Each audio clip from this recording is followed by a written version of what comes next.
नमस्कार, राज्यसभा टीवी में आपका स्वागत है। मैं हूं स्मृति रस्तोगी। माँ बाप और संतान, इसके सुख से कौन वंचित रहना चाहता है। एक बेहतर जीवन और एक अच्छा इंसान बनने के लिए बच्चे को एक परिवार की ज़रूरत होती है। उसी तरह एक परिवार को संपूर्ण बनाता है बच्चा। लेकिन जिसको ये सुख प्राकृतिक रूप से नहीं मिलता, उसके लिए बेहतर विकल्प है अडॉप्शन का। इससे दोनों को परिवार मिल जाता है। अमूमन किसी संस्था से बच्चे को गोद लेने के लिए भावी माँ बाप को कई तरह की प्रक्रियाओं से गुजरना होता है। भारत में इस पूरे प्रोसेस के लिए कानून है। अडॉप्शन को लेकर एक दूसरा पहलू भी नजर आता है। हाल ही में आई सेंट्रल अडॉप्शन रिसोर्स अथॉरिटी या कारा की एक रिपोर्ट ये कहती है कि 5 सालों में लगभग 246 डिसरप्शन के केसेस सामने आए हैं और 10 डिसोल्यूशन के केसेस भी सामने आए हैं। हम इस पहलू पर भी बात करेंगे और इसके पीछे कारणों पर भी एक नज़र डालेंगे। दरअसल भारतीय समाज पहले बच्चा गोद लेने को लेकर बहुत खुले विचारों का नहीं था, लेकिन अब इस विषय पर लोगों के विचार और धारणाएं बदल गई हैं। आखिर कैसे गोद लिए बच्चे से एक निसंतान दंपत्ति के परिवार में खुशियां आती हैं? कितनी अहम भूमिका है अडॉप्शन की समाज की बेहतरी में? हमारा कानून अडॉप्शन की पूरी प्रक्रिया के बारे में क्या कहता है और इस पूरी प्रक्रिया को बेहतर बनाने के लिए और क्या किया जाना जरूरी है? इन सारे पहलुओं पर होगी बात आज सरोकार में। इस पर विस्तार से चर्चा करने के लिए हमारे साथ स्टूडियो में आज मौजूद हैं colonel Deepak Kumar, CEO, central adoption resource authority. नमस्कार। Seema Khandekar, chairperson, child welfare committee. नमस्कार। Doctor Rajesh Sagar, professor of psychiatry, AIIMS. नमस्कार। और Aparna Bhatt, advocate, supreme court. नमस्ते। और हमारे साथ स्टूडियो में कुछ परिवार भी मौजूद हैं जो हमारे साथ अडॉप्शन को लेकर अपने अनुभव साझा करेंगे। आप सभी का इस शो में बहुत बहुत स्वागत है। तो चलिए शुरू करते हैं आज का सरोकार। सबसे पहले अपर्णा जी, आपसे पूछना चाहूंगी, अडॉप्शन को लेकर के लॉ क्या कहता है? अडॉप्शन को कानूनी तरह से रिकॉग्नाइज किया था बहुत पहले। सबसे पहले पर्सनल लॉ में रिकॉग्निशन आया था। मतलब पर्सनल लॉ मतलब हिंदू का और अपने अपने रिलीजन के हिसाब से जो कानून है उसमें आई थी। उसके बाद देखा गया कि बहुत सारे इलीगल अडॉप्शंस हो रहे थे और अडॉप्शंस एक बिजनेस बन गया था। उसके बाद सुप्रीम कोर्ट ने किसी वकील ने चिट्ठी लिखी थी सुप्रीम कोर्ट को ये शिकायत करते हुए। उसके बाद सुप्रीम कोर्ट ने इसके ऊपर बहुत सुनवाई की। उसके बाद उन्होंने एक जजमेंट पास किया जहाँ पे उन्होंने बताया था कि central adoption resource agency setup करना चाहिए, कारा, जिसको आप कारा बोलते हैं आज के दिन में, उनको सेटअप करना चाहिए। और भी बहुत सारे उसमें डायरेक्शन दिए थे।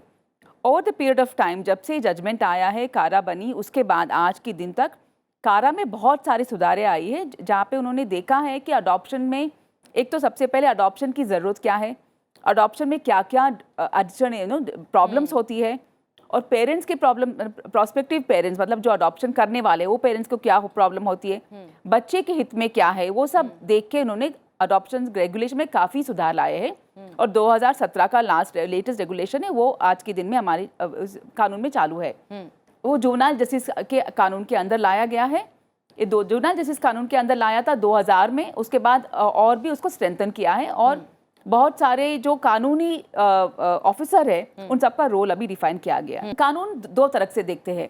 एक तरह का कानून है जो पेरेंट्स जो अडॉप्ट करते हैं उनके लिए है। दूसरा है जहाँ पे अगर कोई बच्चा गोद लेने लायक है उसके लिए कुछ कार्रवाई पहले जरूरत होती है। वो एक प्रोसीजर है, वो दोनों एक कानून ले करता है और उसमें लिखा है कि कैसे करे।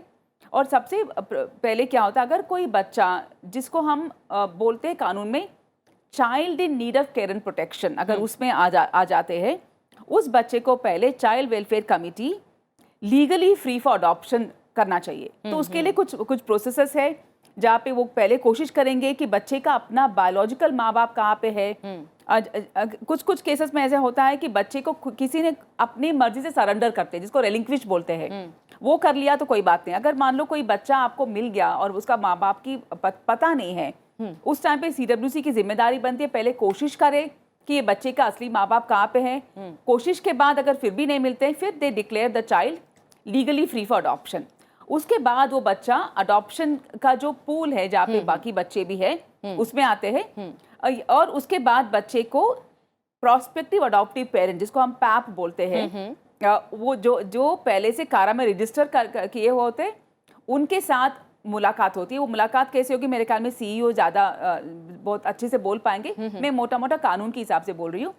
फिर उनका जब मालूम होता है कि अच्छा ये बच्चा लीगली फ्री फॉर अडॉप्शन है, उसके बाद पेरेंट्स भी उसको एक्सेप्ट करते, रिकॉग्नाइज करते हैं कि ये इस बच्चे को हम अडॉप्ट करेंगे। उसके बाद वो कोर्ट में जाएंगे, कोर्ट में उनकी फेवर में डिक्री आएगी, उसके बाद वो बच्चे उनके पास जाते हैं। इस बीच में बच्चे को what they call as pre adoption foster care में भी दिया जाता है। जब मतलब बच्चा अडॉप्शन के लिए उन्होंने आइडेंटिफाई कर लिया, लेकिन कार्रवाई थोड़ा टाइम लग रही है, उस बीच में बच्चे उनके पास रहने का अधिकार होता है। लेकिन उसका मतलब ये नहीं कि उनको कोई हक बनता है कि अडॉप्शन हो जाए। अडॉप्शन की कार्रवाई तभी खत्म होती है जब कोर्ट की फाइनल डिक्री आती है। दीपक जी, अडॉप्शन के लिए कानूनी प्रक्रिया इतनी ज़रूरी क्यों है? देखिए, जैसे कि अपर्णा भट्ट जी बता रहे थे, यहाँ पे कोई भी बच्चा जो जन्म लेता है, संतान, उसका बायोलॉजिकल पेरेंट्स के साथ ऑटोमेटिकली एक लीगल रिलेशनशिप होता है ना। उसमें हर तरह की बात आती है, उसकी रिस्पॉन्सिबिलिटी होती है, ड्यूटीज़ भी होते हैं, और एंसेस्ट्रल अगर कोई प्रॉपर्टी है उसका क्लेम होता है, बहुत सारे चीज़ जुड़े हुए होते हैं बच्चे के साथ।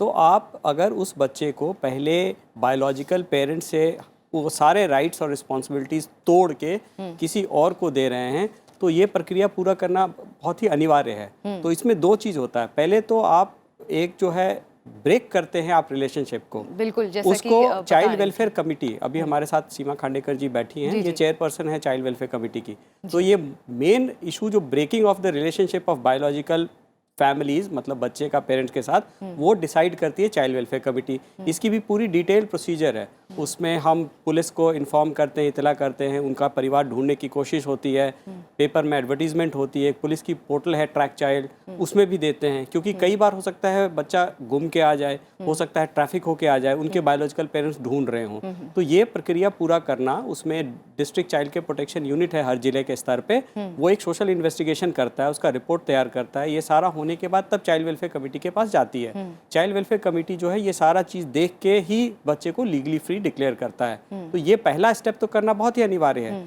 जब ये हो जाता है तो दूसरा स्टेप है, जब एडॉप्शन की प्रक्रिया में आ जाता है तो पेरेंट बच्चे को लीगली लेते हैं। तो लीगली लेने का मतलब है अब बच्चे को भी पूरी राइट रिस्पॉन्सिबिलिटी मिलनी चाहिए, और मान लीजिए आगे पेरेंट्स नहीं भी रहे तो उसकी वो उस राइट से वंचित नहीं हो, इसीलिए उसके लिए लीगल ऑर्डर लेना ज़रूरी है। आज के डेट में जो हमारा जे एक्ट कानून है उसमें लीगल ऑर्डर जो है वो फैमिली, डिस्ट्रिक्ट या सिटी सिविल कोर्ट देती है। तो ये प्रक्रिया बच्चे के हित में और परिवार के भी हित में पूरा करना बहुत ही अनिवार्य है। सीमा जी, क्या प्रोसेस इन्वॉल्व होता है बायोलॉजिकल पेरेंट्स को ढूंढना, और जब तक वो बच्चा केयर में रहता है उस बीच का जो पूरा प्रोसेस होता है, उस बीच में जो प्रक्रियाएं होती हैं, वो क्या क्या स्टेप्स इन्वॉल्व होते हैं?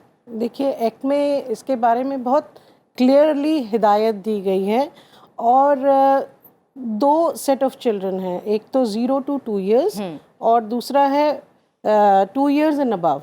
सो 0 to 2 year बिकॉज क्योंकि वो बहुत छोटे बच्चे हैं, तो हमें थोड़ा सा वहाँ पे प्रोसीजर को जल्दी करने की आवश्यकता है, ताकि बच्चा अगर लीगली फ्री होने की संभावना है तो वो पारिवारिक प्यार में पले बढ़े। उस समय का जो एक स्टिमुलेशन होता है, परिवार का सपोर्ट होता है, उसकी बहुत ज़्यादा ज़रूरत होती है। तो इस केस में सबसे पहले हम लोग उसके बायोलॉजिकल पेरेंट्स को ढूंढने का काम करते हैं, विच इज़ वो हम पुलिस के थ्रू करते हैं। और इन बच्चों की अखबार में तस्वीर छापी जाती है, उनकी बारे में उनके पेरेंट्स को। ये 2 महीने का वेटिंग पीरियड होता है।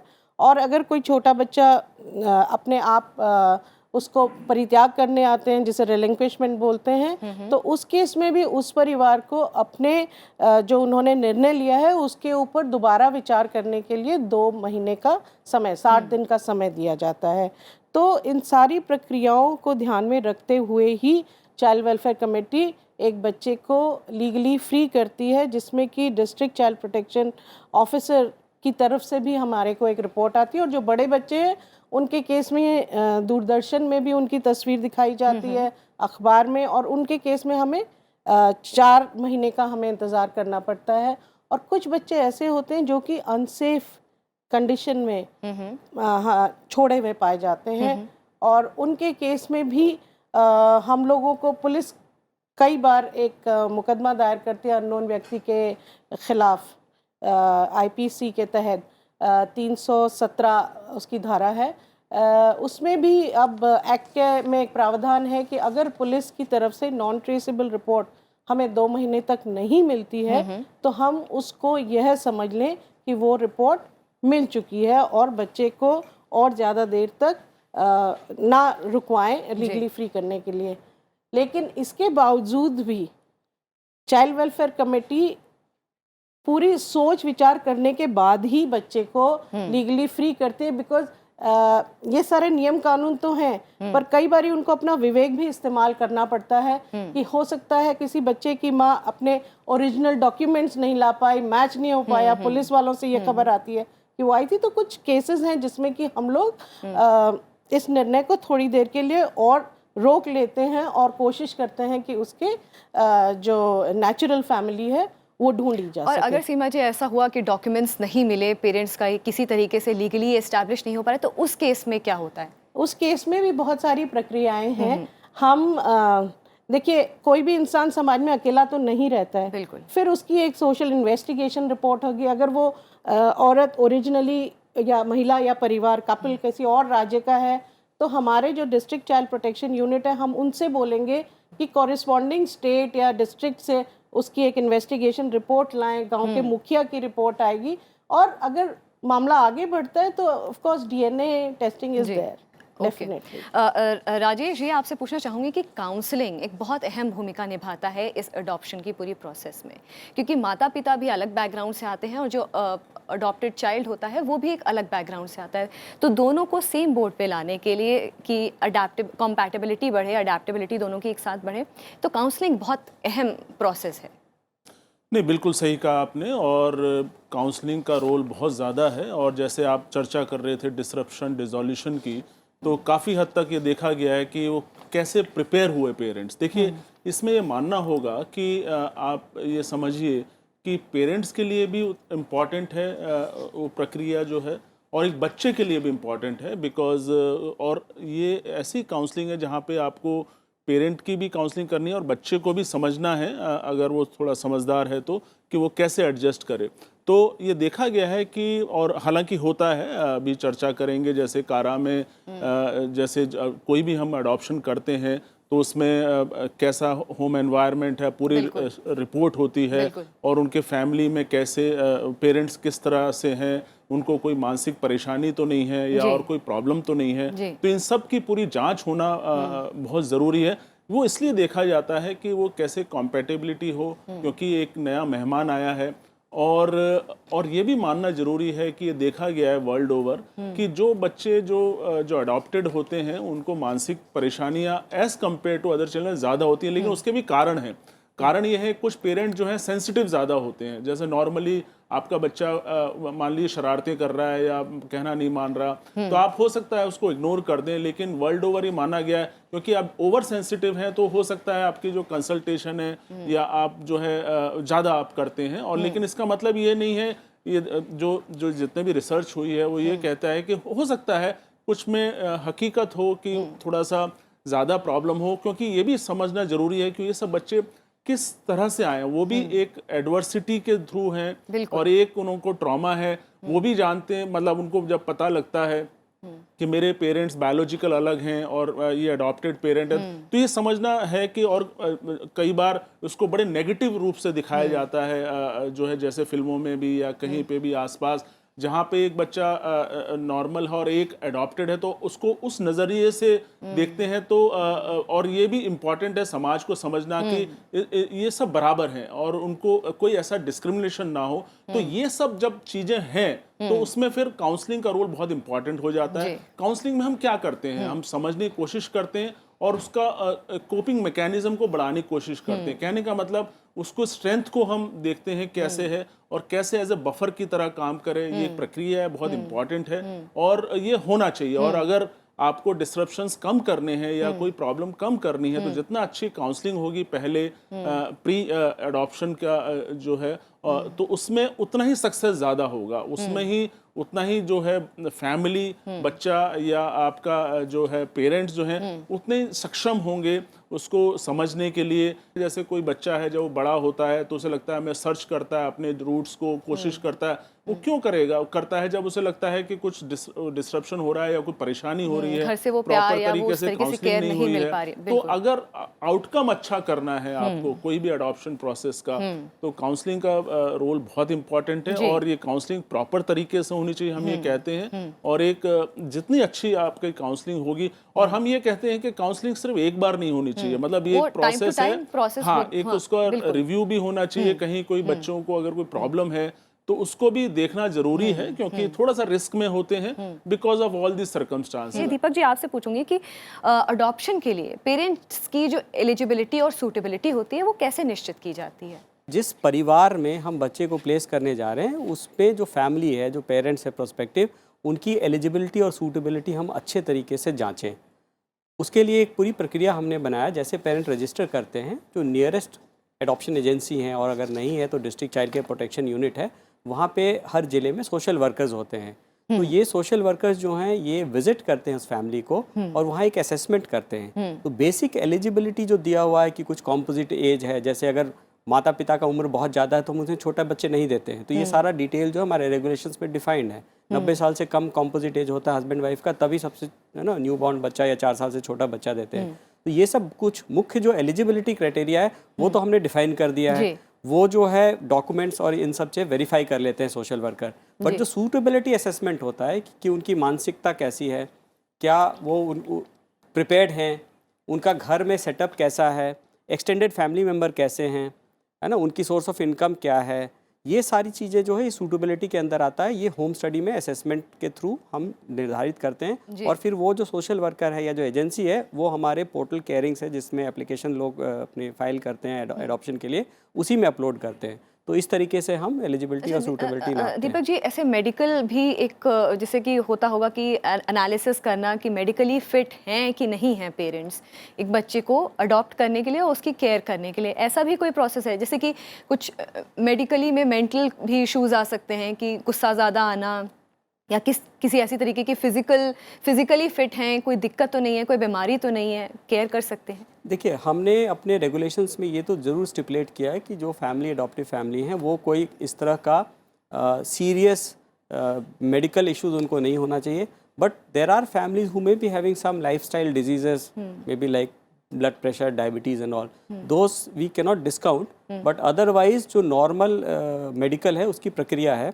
अभी रिसेंटली हमने 14 तारीख को एक नेशनल कंसल्टेशन किया था इसी एडॉप्शन प्रोसेस की सुधार उसमें कैसे हम करें या कोई चेंज करें। तो उसमें एक ये बात भी आई थी कि हम थोड़ी पेरेंट की जो मेडिकल असेसमेंट है उसको थोड़ा सा और हम बढ़ाएं और उसमें स्टिपुलेट करें कि क्या क्या टेस्ट मैंडेटरी होनी चाहिए। तो इस विषय पे भी हम विचार कर रहे हैं, हो सकता है इसको भी हम इंक्लूड करेंगे आने वाले समय में। सीमा जी, बड़े बच्चों की एडॉप्शन और पेरेंटिंग कितनी अलग होती है छोटे बच्चों से?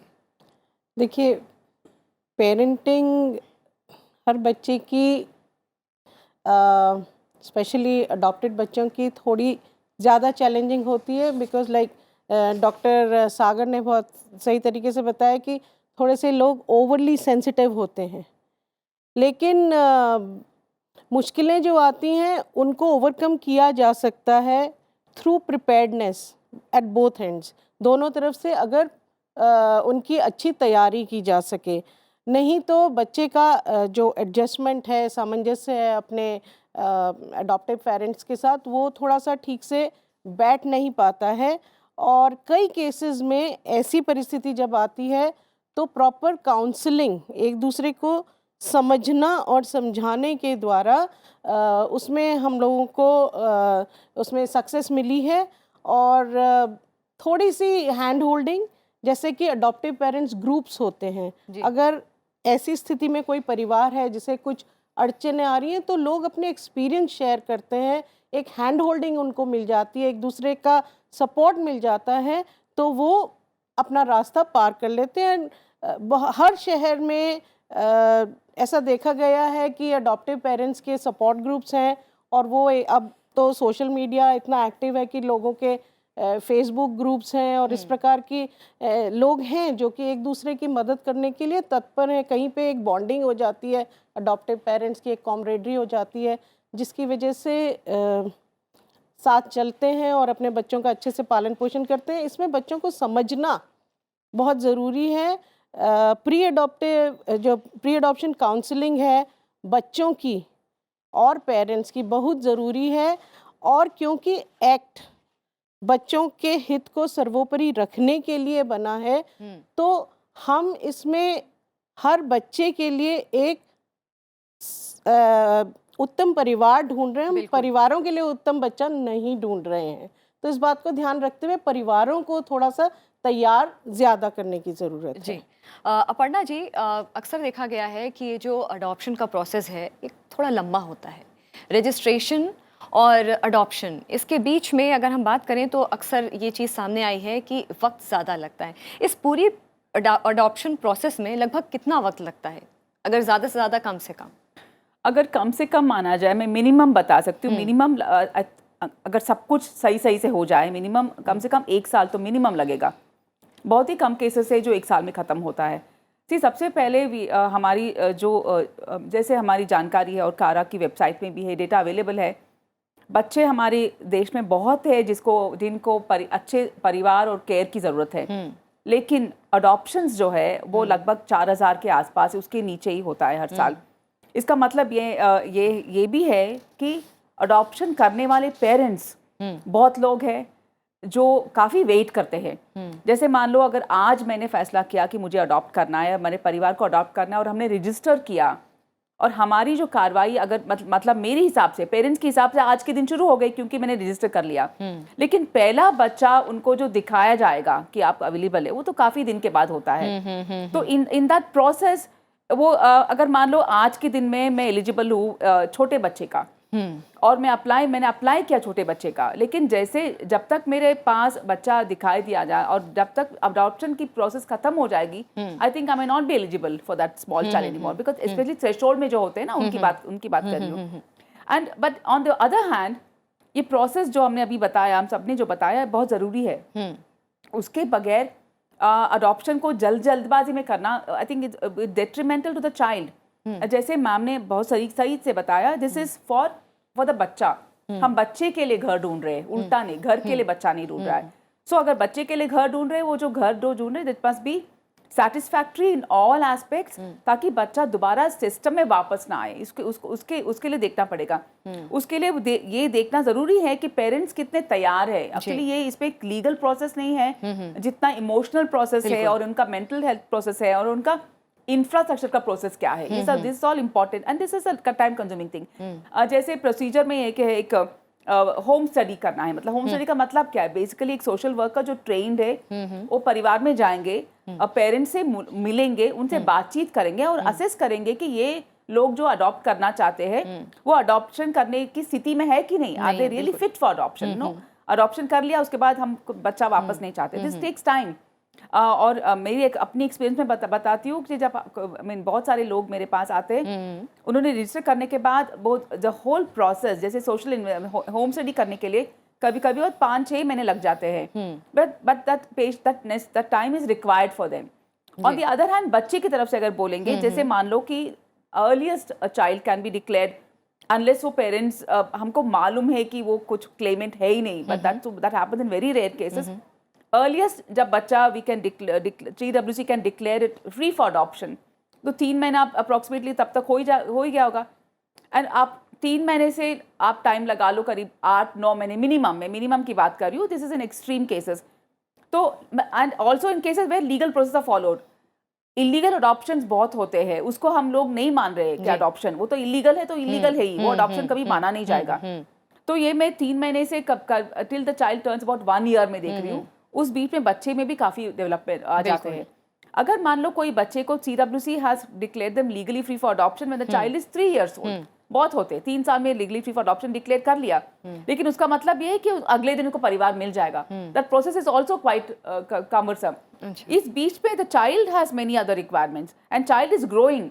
अगर आप हम लोग देख रहे हैं ना, अगर बच्चा doctor Sagar will be able to tell is better, but अपने एक्सपीरियंस से मैं इतना ज़रूर बता सकती हूँ कि जो बच्चा 2 साल में जो उसका मेंटल हेल्थ डेवलपमेंट है और उसका जो रिएक्शंस है सोसाइटी के लिए, और 3 साल में वो बहुत ज़्यादा बदलाव है, बिकॉज उस टाइम पे बच्चे बहुत जल्दी बड़े होते हैं। बिल्कुल। एंड देयर आर टाइम्स एक एज लिमिट है, आई थिंक अभी 17 में उसका थोड़ा चेंज आया था, Deepak will be able to clarify. एक एज के बाद हम लोग जब अडॉप्शन से पहले बच्चे से अनुमति मांगते हैं कि आप तैयार है क्या, आप खुद इस परिवार में जाना चाहेंगे, नहीं जाना चाहेंगे। तो these are process time consuming but unfortunately very necessary. And हमको ये एक कोई हम चीजें खरीदने नहीं जा रहे हैं, एक व्यक्ति को पूरे जिंदगी के लिए परिवार देने जा रहे हैं, तो it has to have these processes. और उसमें कितना हर्डल्स हम कम करना चाहें, आई थिंक वो इम्पोर्टेंट है, वो हर्डल्स को रिकॉग्नाइज करना। बिल्कुल। लेकिन डिले होता है, इसलिए उसको जल्दी जल्दी करना वो बच्चे के लिए बहुत ही हानिकारक है। राजेश जी। नहीं, मैं थोड़ा सा इसी को आगे बढ़ाते हुए कहूँगा, बहुत सही बताया है अपर्णा जी ने। इसकी थोड़ी मानसिकता आप देखें, मैं उसको दूसरे ढंग से लूँगा, इसको इतना नेगेटिव ना लें, पॉजिटिव वे में अगर लें तो मैं ये कहूँगा कि इवन जो प्रेगनेंसी है वो भी 9 महीने लगते हैं, उसके बाद बच्चा बड़ा होता है, उसको 1 साल तो वैसे ही वक्त लगता है। इम्पॉर्टेंट बात ये है कि ये जो प्रोसेस है 1 साल का ही ले, क्योंकि इसमें एक पेरेंट्स की प्रिपेयर्डनेस भी होती है। देखिए प्रेगनेंसी में क्या होता है, अल्टीमेटली आप सोचते हैं, फैंटेसाइज करते हैं उसके बच्चे के बारे में, कैसा होगा, पहले मेंटली पेरेंट्स बनते हैं, फिर तो वो क्योंकि कोई भी बच्चा आप अगले दिन दे देंगे तो वो प्रिपेयर्डनेस नहीं आएगी, क्योंकि हम ये चाहेंगे अपने मानसिक दृष्टिकोण से कि एटलीस्ट 1 साल का वक्त तो होना ही चाहिए उसको प्रिपेयर्डनेस के लिए। राजेश जी, आपसे एक और सवाल करना चाहूंगी कि जो चिल्ड्रन विद स्पेशल नीड्स होते हैं उनके अडॉप्टिव पेरेंट्स के लिए कितने क्या चैलेंजेस होते हैं, और फिर दीपक जी से मैं जरूर पूछूंगी कि उनको क्लासिफाई कैसे किया जाता है।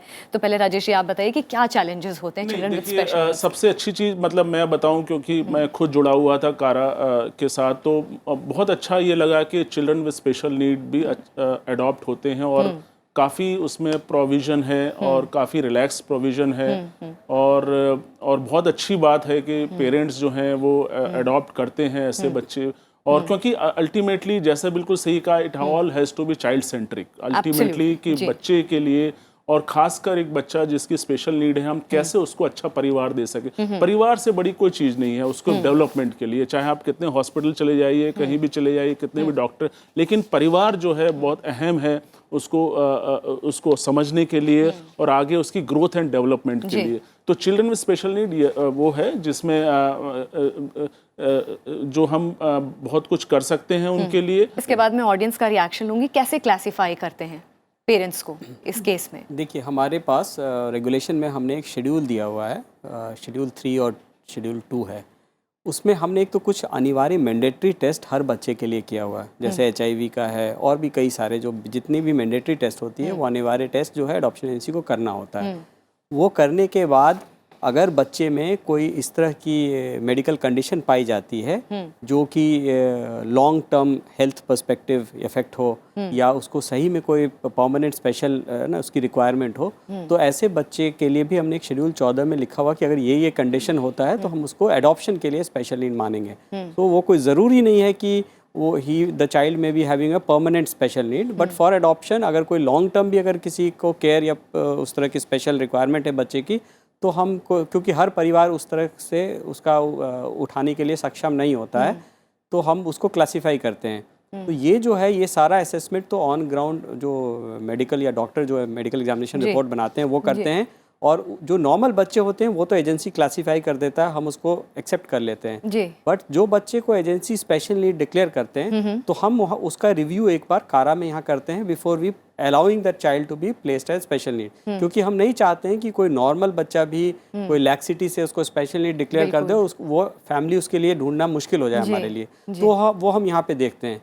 कई बार क्या होता है कि जब पेरेंट को रेफरल जाता है तो पेरेंट भी बोलते हैं कि नहीं जो मेडिकल रिपोर्ट है उसके हिसाब से हमें बच्चे नॉर्मल नहीं लग रहा है। तो अगर ऐसे डाउट या कंडीशन होता है तो हमारे पास एम्स से ही मेडिकल एक्सपर्ट्स हैं, डॉक्टर की पैनल है हमारे पास, वो हर हफ्ते आते हैं और उन बच्चों की हम रिव्यू कराते हैं, ज़रूरत पड़ता है तो और भी फर्दर टेस्ट करते हैं, और तब जाके बिल्कुल पक्के तौर पे बच्चे की जो है कैटेगराइजेशन हेल्थ की वो हम करते हैं। जी जी, ऑडियंस में हमारे साथ कुछ परिवार और कुछ युवा मौजूद हैं। सबसे पहले मैं परिवारों से पूछना चाहूँगी, क्या कुछ सवाल थे मन में अडॉप्शन के वक्त? पहले अपना नाम बताइए। पल्लवी खरे। हम्म, और सवाल बहुत होते ही हैं। जी।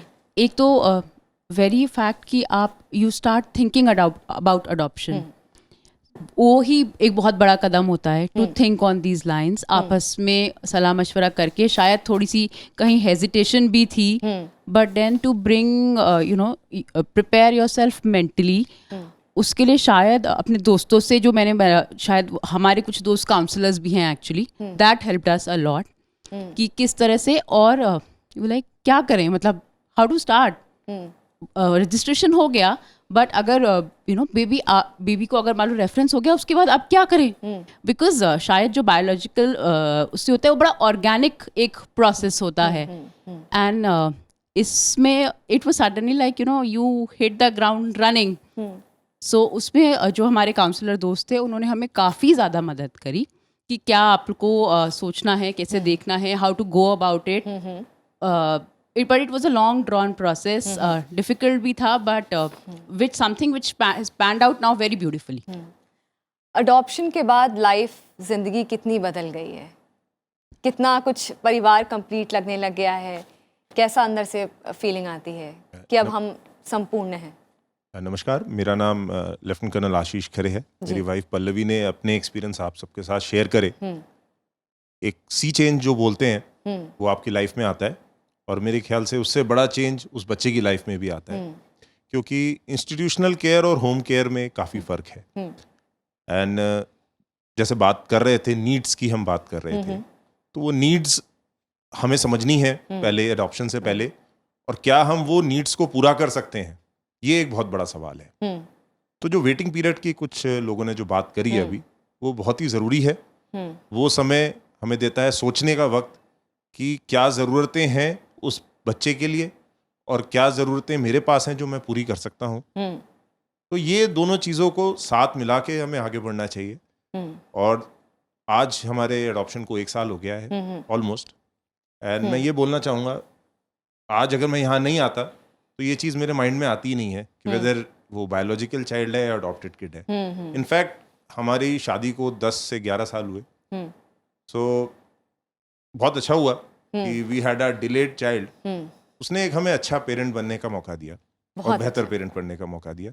Very nice. तो अगर कोशिश हम करें अपनी तरफ से, तो जो बच्चा है, मैं ये फील करता हूँ वो 5 गुना ज़्यादा कोशिश करता है, प्रोवाइडेड यू आर रेडी। अरे वाह, वेरी नाइस। अच्छा, कुछ सवाल भी हैं यहाँ पे, कुछ युवा हमारे मित्र भी यहाँ पे हैं जी। मेरा नाम मृत्युंजय कश्यप है। मैम, कारा के रिपोर्ट के अनुसार 246 डिस्ट्रप्शन पिछले 5 साल में हुए, जो कि मिलाकर 400 में 6 बच्चों के साथ होता है। जो डिले पीरियड आपने बताया रजिस्ट्रेशन उसके बाद 1 साल 1.5 साल की जो होती हैं, पेरेंट्स मेंटली तैयार होते हैं कि उन्हें बच्चे अडॉप्ट करना है, लेकिन कुछ केसेस ऐसे भी रजिस्टर्ड हुए हैं जो बच्चे फैमिली के साथ घुल मिल जाते हैं और फिर उन्हें इंस्टीट्यूशन को वापस कर देना पड़ता है। तो मैं डॉक्टर साहब से पूछना चाहूँगा, क्या उनके मेंटल हेल्थ पर ये इफेक्ट नहीं होती होगी? राजेश जी, मॉरली कहाँ ये पूरा ये जो मैटर होता है डिसरप्शन और डिसोल्यूशन का, कहाँ पे स्टैंड करता है? और ये जैसा कि मृत्युंजय ने कहा कि इसका मानसिक तौर पर कैसा इम्पैक्ट पड़ता है बच्चे पर? नहीं, बहुत ही नेगेटिव बात है किसी भी बच्चे के लिए, क्योंकि जैसा हमने पहले कहा कि फैमिली से बड़ी और पेरेंट्स से बड़ा कोई नर्चर नहीं कर सकता है। चाहे आप कितनी भी चीज़ें आप कर लीजिए, लेकिन वो सब्स्टिट्यूट नहीं है, पहली बात तो ये है। और अगर डिसरप्शन हुआ है तो जैसा हमने बताया कि कुछ कारण ज़रूर होते हैं, क्योंकि जो फैक्टर्स हैं जैसे कि कॉम्पैटिबिलिटी का इशू है, या काउंसलिंग पहले नहीं हुई है, या प्रिपेयर्डनेस नहीं हुई है, तो वो सब भी कारण हो सकते हैं। अगर आप मतलब हाइंडसाइट में आप उसमें जाएं, तो अगर आप उन्हीं का स्टडी करें तो इसीलिए बहुत इम्पॉर्टेंट है कि इसमें कोई भी प्रोसेस में जल्दीबाजी ना करें। और ख़ासकर मैं एक साइकियाट्रिस्ट होने के नाते कहूँगा, क्योंकि मानसिकता बहुत ज़रूरी चीज़ है, क्योंकि बाकी चीज़ों का सब्स्टिट्यूट हो जाएगा, लेकिन इस चीज़ को समझने के लिए आपको उस दौर से गुजरना ही होगा। और ये एक ऐसी चीज़ है, ये मैं तो कहूँगा इतने सच ए ब्यूटीफुल थिंग एडॉप्शन, जहाँ पे आप एक व्यक्ति को नहीं, आप पूरे परिवार को भी उसको खुश करने का मौका दे रहे हैं और एक बच्चे को भी दे रहे हैं, आप समझ लिए। और संसार में ऐसी कोई चीज़ नहीं है जिसमें आप एक ही चीज़ से दोनों व्यक्तियों को, एक परिवार को और एक बच्चे को आप खुशी का मौका दे रहे हैं। तो हमें ये समझना चाहिए। और ये एक और डिसरप्शन होता है तो उसके पीछे कारण हो सकते हैं, लेकिन डिसरप्शन का मतलब ये नहीं मैं कहूँगा कि इसका मतलब है कि आप अडॉप्शन ना करें या अडॉप्शन से आप मरहूम रहें, ऐसा नहीं है। उससे पहले ये ज़रूरी है समझना कि डिसरप्शन और डिसोल्यूशन ये केसेस क्या होते हैं और ज़्यादातर ये केसेस क्यों होते हैं, ये मैं सीमा जी से पूछूंगी। मगर दीपक जी हमें ये बताइए कि ये क्या होता है डिसरप्शन और डिसोल्यूशन अडॉप्शन के टर्म्स में, क्या इसका मतलब होता है? ओके ऐसा है कि अभी हमने काफ़ी चर्चा किया कि पूरी प्रक्रिया क्या है। तो एडॉप्शन जो है एक प्रोसेस है जिसमें कई सारे स्टेप्स होते हैं, लीगली फ्री से लेके आगे हम बढ़ते रहते हैं। तो सबसे पहले जब भी कोई पेरेंट रजिस्टर करता है तो उनको हम प्रोफाइल रेफ़र करते हैं, जिसको रेफरल बोलते हैं। अब इसमें हम बच्चे की फ़ोटोग्राफ, बच्चे की मेडिकल एग्जामिनेशन रिपोर्ट, बच्चे की चाइल्ड स्टडी रिपोर्ट, जिसमें उसके बच्चे की ग्रोथ कैसे है या उसकी बाकी बातें जो मेडिकल के अलावा चीज़ होते हैं, वो प्रोफाइल रेफ़र किया जाता है। ये हम एक एक करके 3 बार रेफरल देते हैं पेरेंट्स को। अगर वो पहले रेफरल में रिज़र्व कर लिया तो आगे प्रक्रिया शुरू होती है, अदरवाइज़ वो छोड़ भी सकते हैं। 2 महीने के बाद हम दूसरा प्रोफाइल रेफ़र करते हैं। तो सबसे पहली बात तो अगर कोई प्रोफाइल देखने के बाद रिज़र्व कर लिया और आगे नहीं गया बच्चे से मिलने या उसको लेने, जो 20 दिन में उसे पूरा करना होता है, इस प्रक्रिया को विड्रॉल बोलते हैं। अच्छा। तो इस विड्रॉल के प्रक्रिया में कोई डिसरप्शन या डिसोल्यूशन नहीं होता। उसमें तो बच्चे को शायद पता भी नहीं होगा, छोटे बच्चे को, कि किसी ने उसकी प्रोफाइल देख के रिजर्व भी किया था।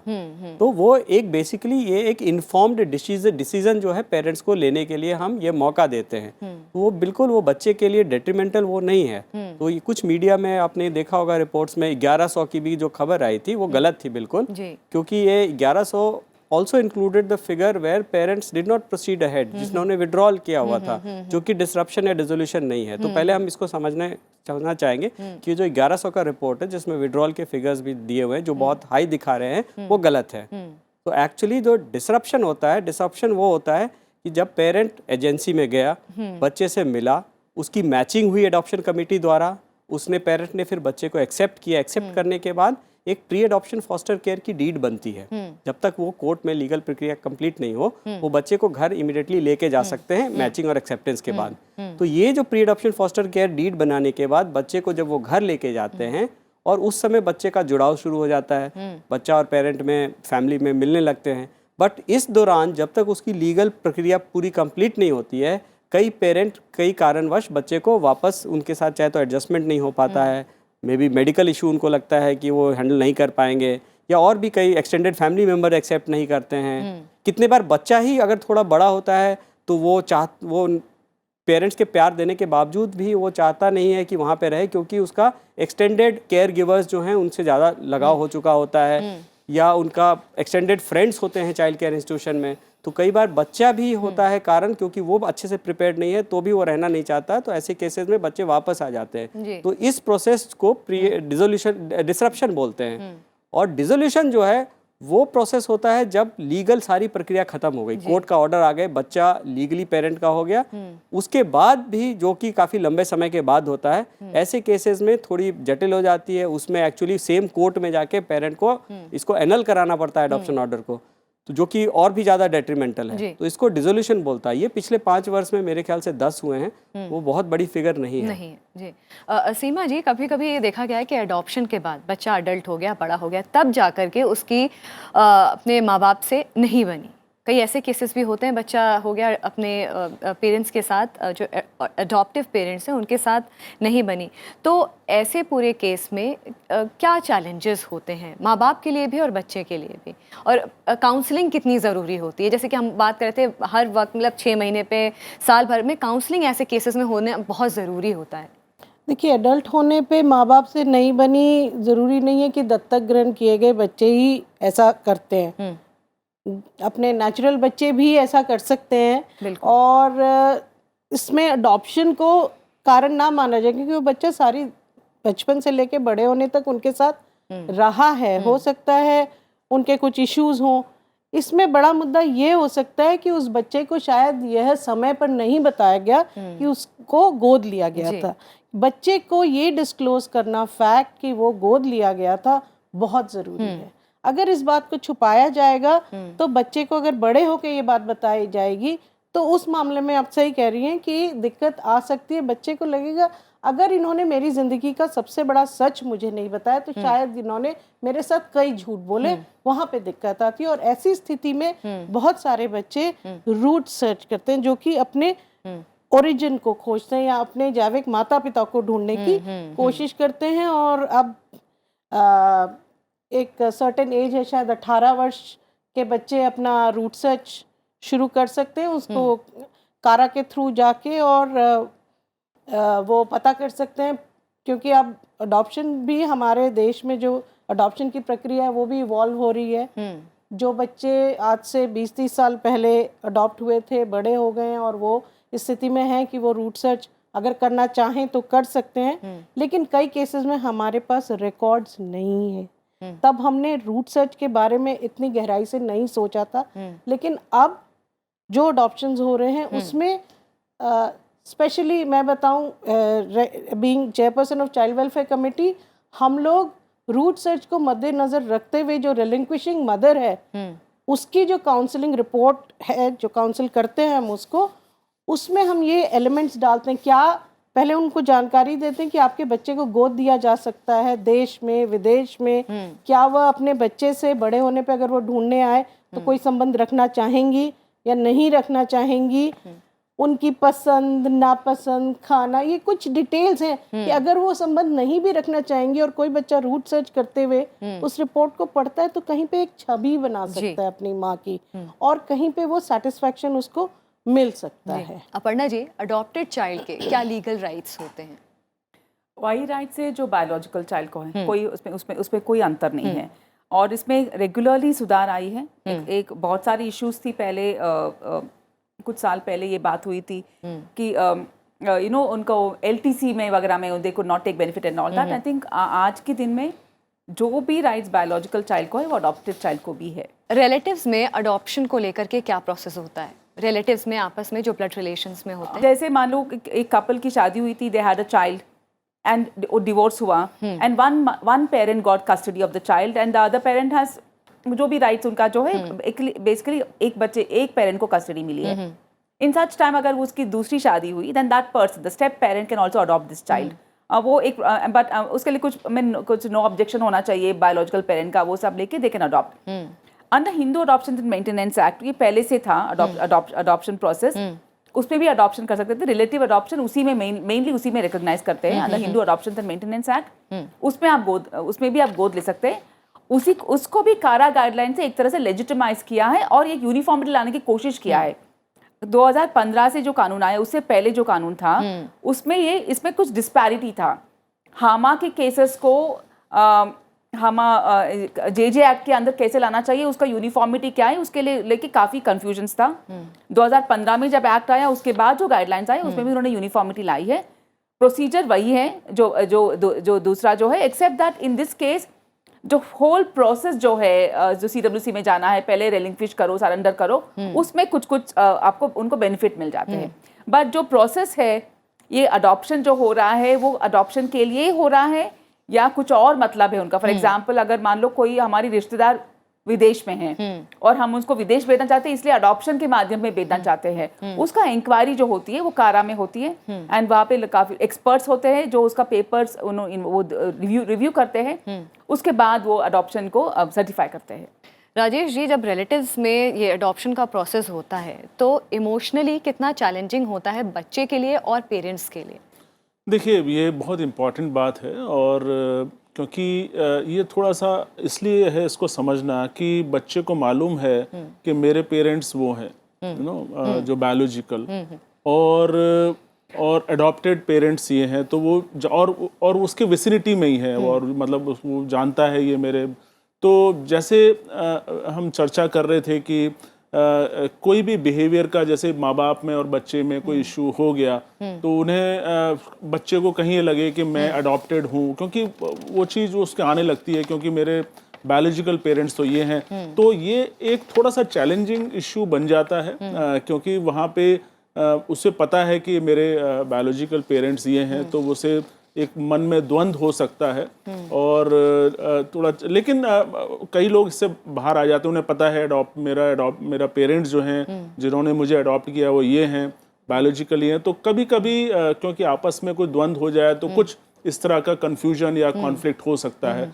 सिर्फ मैं ये इतना कहना चाहूँगा कि क्या होता है एज ए पेरेंट ऑल्सो, और इवन बच्चे जब बड़े हो जाते हैं हर चीज़ को लेंस लगा के देखने लगते हैं। उन्हें लगता है कि क्योंकि देखिए अनबन जो है बच्चों में जो है वो इवन बायोलॉजिकल में भी होती है, बिल्कुल। और बिल्कुल होती है, और हम सब जानते हैं ये बात, लेकिन अडॉप्टेड करने लगे तो लगता है ये कहीं अडॉप्टेड है इसलिए तो नहीं कर रहा है। तो मतलब बिल्कुल। हम हर चीज़ को माइक्रोस्कोप में लगाकर बिल्कुल। देखते हैं। सीमा जी, ऐसा क्यों होता है कि एक मुद्दा होता है जिसपे अगर जो बायोलॉजिकल पेरेंट्स के साथ जब किसी चीज़ को लेकर के कहासुनी हो जाती है तो वो बड़ा नॉर्मल लगता है, बात उतनी लेवल तक नहीं जाती है, मगर जहाँ कहीं भी ऐसे केसेस होते हैं जहाँ पे अडॉप्शन का जैसे केस होता है तो वहाँ पे ये चीज़ एक मन में क्यों, क्या मतलब पूरी तरीके से क्या मेंटली प्रिपेयर नहीं होते हैं कि ये अडॉप्टेड है, या बच्चा पूरी तरीके से अपनाता नहीं है पेरेंट्स को, ऐसा कहाँ क्या लूप होल रह जाता है? मैं स्वयं मैंने भी 2 बच्चियां गोद ली हैं और वो बड़ी हो चुकी हैं, और मेरे आसपास परिवेश में बहुत सारे अडॉप्टिव पेरेंट्स हैं। मैं बहुत सारे पेरेंट्स को जानती हूँ जिनके बच्चे ग्रोन अप हैं, शादी हो गई है, बच्चे हो गए। तो ऐसा कुछ नहीं है कि आपको पेरेंट्स से अनबन हो गई है तो उसके पीछे पेरेंट्स के अंदर ये दुखी लगी रहेगी क्योंकि ये दत्तक ग्रहण बच्चे शायद मुझे छोड़ के। आई थिंक कुछ समय के बाद तो पेरेंट्स भूल ही जाते हैं, जैसा कि अभी कर्नल साहब ने बोला जो ऑडियंस में है कि हम तो भूल ही चुके हैं अगर हम यहाँ नहीं आते। तो बिलीव मी बिल्कुल वैसा ही है जैसा कि नेचुरल बॉर्न चाइल्ड के साथ है। तो ऐसी सोच मन में शायद कोई एक आधा केस आपको पता चला होगा। जनरली मैंने ऐसा कोई केस मेरे जानकारी में नहीं हुआ है, क्योंकि बच्चा गोद लिया गया था इसलिए पेरेंट्स सहमे रहते हैं, तो फिर तो कोई रिलेशनशिप डेवलप ही नहीं होगी, वो बॉन्ड ही नहीं बनेगा पेरेंट चाइल्ड का। अच्छा, हम पेरेंट्स का एक रिएक्शन ले लेते हैं। कैसा सफ़र रहा है आपका? मेरा नाम निर्मल तिवारी है और मैं नोएडा से हूँ। और कितने साल हो गए हैं आपको? हम लोगों को मैडम बच्चा अडॉप्ट करे हुए 1 साल हो गया है जी। और we are very happy whatever the process been followed by the government, CARA and all, and from the start, from the beginning, the process which has been defined by as our policy, this is very very good, and we are very मतलब blessed with our child, ठीक है। और जो process उनका था, हमने 1-2 साल में टाइम लगा, उसके बाद में प्री अडॉप्शन मिला, उसके बाद में अडॉप्शन डिक्री हुआ, सब प्रोसेस बिल्कुल परफेक्ट है। और बच्चे के आने के बाद में जैसा भी कर्नल साहब भी बोले थे, हम बिल्कुल भूल गए कि मतलब हम बच्ची, तो ऐसा फील ही नहीं होता कि मतलब मैंने बच्ची अडॉप्ट करी है या कुछ किया, बिल्कुल फील होता कि मेरी बच्ची, और हम बिल्कुल वी आर ब्लेस्ड। मतलब उसके बाद में तो पहले बिल्कुल लाइफ ऐसी थी, 12-13 साल जो शादी नहीं हुई थी, उसके बाद में बच्चे को वाइफ का IVF हुआ, सब हुआ, सारे अटेम्प्ट फेल होने के बाद में जब हमें लाइफ बिल्कुल ख़राब निरस लगने लगी, जब बच्ची आई तो हमारी सारी खुशियाँ वापस आ गई। तो ये हमारे लिए बहुत अच्छा एक एक्सपीरियंस था। एक ही चीज़ है कि जब भी हम लोग अदर एनीवेयर फ्रॉम इंडिया करते हैं, ठीक है, जो स्टेट्स में रूल हैं, ठीक है, अदर स्टेट्स में रूल हैं, like Maharashtra and other states में, लाइक मैंने बच्ची पुणे से अपनी अडॉप्ट करी है, तो जो कारा के रूल्स हैं और जो स्टेट के रूल्स हैं वो अलाइन नहीं है। Deepak ji, inter state adoption की क्या प्रक्रियाएं होती हैं और इसके बारे में आप थोड़ा सा देखिए। हमारे यहाँ तो डेफिनेशन जो है वो हम 5 तरह के बेसिकली अडॉप्शन कराते हैं। उसको भी 2 हिस्सों में हम बांट सकते हैं। एक है इन कंट्री अडॉप्शन, जो डोमेस्टिक अडॉप्शन हुए, और एक है inter country adoption. Inter country adoption तो हम हेग कन्वेंशन के सिग्नेटरी हैं, उसके थ्रू कराते हैं। उसके लिए हम डेजिग्नेटेड सेंट्रल अथॉरिटी है, ये हम पूरी तरह से रेगुलेट करते हैं इंटर कंट्री अडॉप्शन। इसमें भी 2 तरीके का हो गया। एक जो हम अपना ऑर्फनेजेस से जो ऑर्फन, अबैंडन्ड या सरेंडर्ड बच्चे जो लीगली फ्री डिक्लेयर होते हैं वो जाते हैं, और दूसरा है रिलेटिव अडॉप्शन। कोई विदेश में रिलेटिव रह रहा तो वो भी हेग कन्वेंशन के through enter country relative adoption में जा सकता है। दूसरा हो गया in country. In country adoption में भी अगेन एक ऑर्फनेज से जो है ऑर्फन, अबैंडन्ड, सरेंडर्ड बच्चे जाते हैं, रिलेटिव अडॉप्शन हो गया। और एक जो अपर्णा भट्ट जी बता रही थी, जो step children adoption. Now step children adoption पहले उसका कोई कानून नहीं था, तो ऐसे फैमिली इंटीग्रेट लीगली नहीं हो पाती थी, तो उसको भी हमने नए रेगुलेशन में 2017 में उसको शामिल कर लिया है। अभी जो हम चर्चा कर रहे हैं वो ऑर्फन, अबैंडन्ड, सरेंडर्ड बच्चे का इन कंट्री की बात कर रहे हैं, जो एक स्टेट से दूसरे स्टेट जा सकते हैं। तो ऐसे इसमें हमारा जॉब फैसिलिटेट करना, वो एक्ट में भी सेक्शन 80 में दिया है कि कारा would be facilitating and promoting inter state adoption. तो ये हम एक कॉमन गाइडलाइंस, कॉमन रेगुलेशंस बनाते हैं, और हर एक स्टेट को इसको मानना अनिवार्य है। अगर कहीं थोड़ी बहुत किसी ने मेडिकल का एडिशनल डॉक्यूमेंट मांग लिया, कुछ मांग लिया, तो मे बी उसको हम रिकनसाइल कर सकते हैं। अडॉप्शन को लेकर के कहीं ना कहीं थोड़ा बहुत, वैसे तो हम लोग काफ़ी आगे चले आए हैं, मगर कहीं ना कहीं थोड़ा बहुत एक डर है, लोग खुलते नहीं हैं, मतलब वो मेडिकल प्रोसेस में ज़्यादा चले जाते हैं, जैसे IVF हो गया, या अपने आप को इस तरीके का मेंटल और फिज़िकल जो ट्रॉमा होता है वो लोग विलिंग होते हैं गुजरने के थ्रू, और अडॉप्शन को लेकर के इतना ज़्यादा मतलब वेलकमिंग नहीं होते हैं, तो उस पर आप क्या कहेंगे? जी आपका कुछ हद तक जो आप कह रहे हैं बिल्कुल सही है। हमने भी पिछले 3 साल, 3.5 साल हो गए मुझे इस अथॉरिटी का as a CEO। I have seen this journey of the parent who register with us over last 3.5 years। India is definitely changing. पहले आमूमन मैं देखता था, जो 2016 में मैं जब यहाँ ज्वाइन किया था, तो mostly only those parent were registering for adoption who had some infertility issue, या किसी कारणवश उनको संतान नहीं था और संतान की चाहत के लिए, बिकॉज वो बायोलॉजिकली नहीं हो सकते थे, और IVF के जितने भी ऑप्शंस हैं, पेनफुल ऑप्शन, डेफिनेटली वो एग्जॉस्ट कर चुके होते थे। कई फैमिलीज़ हमसे मिलने आते हैं दफ्तर में, और the couple literally break down when they come and meet me, stating all the painful journey, and many a times they are emotionally so drained and they have got so much of a family pressure, वो फिर बताना भी नहीं चाहते हैं। कई society में families भी ऐसे घर परिवार में होते हैं, एक्सटेंडेड फैमिली, जो एक्सेप्ट नहीं कर सकते हैं, दो द कपल हैज़ एक्सेप्टेड और they want to go ahead, but the families may not be accepting it.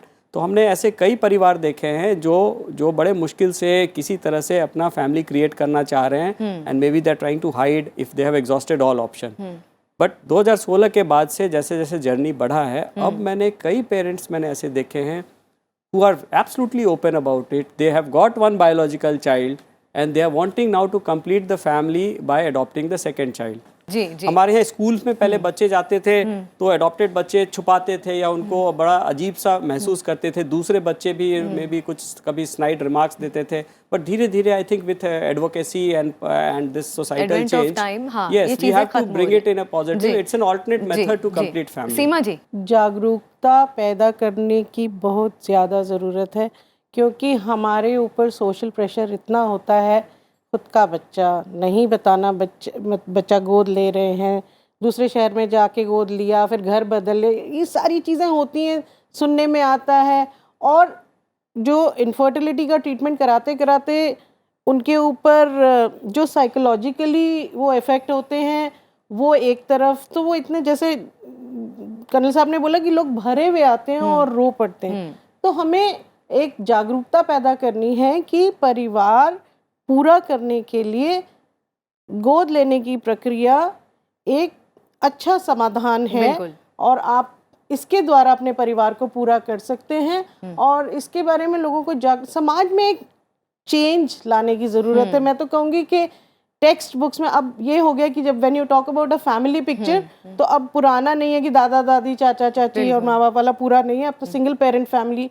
इधर अगर डेवलपमेंट हो रहा है तो कहीं पे टेक्स्ट बुक से ही बच्चों के द्वारा ही चेंज लाया जा सकता है। वहाँ से अगर एक्सेप्टेंस अडॉप्शन की बहुत ओपन कर लेंगे तो जर्नी थोड़ी आसान हो जाएगी। राजेश जी, देखिए, उसी बात को आगे बढ़ाते हुए मैं ये ज़रूर कहना चाहूँगा इस माध्यम से, जो मेरे अभी ख्याल में आया, कि ये मानना चाहिए कि जो पालने वाला होता है वो जन्म देने वाले से ज़्यादा बड़ा होता है। और उदाहरण, हालांकि वो धार्मिक है लेकिन सब पे लागू, जैसे कृष्ण जी का अगर माँ का नाम पूछें तो कोई नहीं कहेगा, कोई जानते हैं उनके माँ जो जन्म दे उन्हें, लेकिन उनकी जो पालने वाली माँ है, यशोदा के ऊपर जितने गाने बने हुए हैं, लेकिन देवकी के ऊपर गाने नहीं बने हुए। तो कहने का मतलब यह है कि अपने आप में बताता है कि देखिए, अडॉप्शन जो है, जब हमारे कृष्ण भगवान का है तो आप समझ लिए वो सब उसी का रूप है। तो ऑडियंस में कोई सवाल है? मेरा नाम जैनब है। मैं आपसे पूछना चाहूँगी, जैसे इन बच्चों को अडॉप्ट किया जाता है तो पहले ही इन्हें अपने बायोलॉजिकल पेरेंट्स नहीं मिल पाते हैं, तो उन्होंने लाइफ में ऑलरेडी छोटी एज में बहुत कुछ फेस कर लिया होता है, बट उसके बाद भी इनमें से कुछ ऐसे बच्चे होते हैं जिनके साथ बहुत ज़्यादा हरासमेंट होती है। According to law juvenile justice act बनाया गया है, फिर भी इन बच्चों को एक ऐसी लाइफ मिलती है, अडॉप्ट होने के बाद भी ये सोचते हैं कि लाइफ बेटर हो जाएगी, स्टिल इन्हें एक्सप्लॉइट किया जाता है। कहानी वहीं पे नहीं समाप्त हो जाती कि बच्चे को लीगल अडॉप्शन प्रक्रिया द्वारा माता पिता को दे दिया गया है। एक फॉलोअप की प्रक्रिया है इंटर कंट्री और इन कंट्री दोनों अडॉप्शंस के लिए, और उसके तहत बच्चे और पेरेंट्स का एक प्रॉपर सुपरविजन होता है, निगरानी रखी जाती है, और 2 वर्ष कम से कम इसको मतलब इस पे निगरानी रखी जाती है। उसके बाद भी जब चाहे तब हाँ, काउंसलिंग हो बिल्कुल, सकती है। और दोनों पेरेंट्स को बच्चे को अपने संस्था को संपर्क करने की या कारा के द्वारा उनको काउंसलिंग अगर चाहिए तो प्राप्त करी जा सकती है। अभी कहीं ना कहीं कुछ लोगों में, एक छोटे से तबके में डर या कहते हैं टेंशन है इस चीज़ को लेकर के कि क्या ये सही है नहीं सही है। मैं आपसे पूछना चाहूँगी कि क्या मैसेज देते हैं कि किस तरीके से प्रेरणा लेनी चाहिए कि हाँ, instead of getting into this elaborate process जिसमें IVF होता है, इतना मेडिकल और मेंटल ट्रॉमा होता है, कि क्यों ना एडॉप्शन करके एक पूरा परिवार कर लिया जाए, बच्चे को भी परिवार मिल जाए और माता पिता को भी परिवार मिल जाए। जी, मेरा नाम विनीत अग्रवाल है। मैंने 6 महीने पहले एक बेटी को अडॉप्ट किया है। ये बहुत ही रेलिवेंट क्वेश्चन है। इनफैक्ट ये हमारे दिमाग में हमेशा से आ रहा है पिछले 6 महीनों में, जब से हम अपने बच्चे के साथ में हैं, कि लोग सालों साल वेट करते हैं, खर्च करके IVF करते हैं, रिपीटेड प्रोसीजर्स के थ्रू लेडीज़ को जाना पड़ता है, जिसमें उनको खुद को कष्ट होता है, और बच्चे हैं अवेलेबल जिनको कि अडॉप्ट किया जा सकता है, और ये एक बहुत ही खूबसूरत प्रोसेस है। मैं सिर्फ इतना कहना चाहूँगा कि इस बारे में अगर हम और अपने देश में जागरूकता फैलाएं, शायद अडॉप्शन के बारे में, क्योंकि अभी भी इसके बारे में बहुत लोगों को मालूम नहीं है, ये प्रोसीजर के बारे में मालूम नहीं है कि ऐसा भी कुछ होता है और ऐसा भी कुछ लीगली हो सकता है। जी।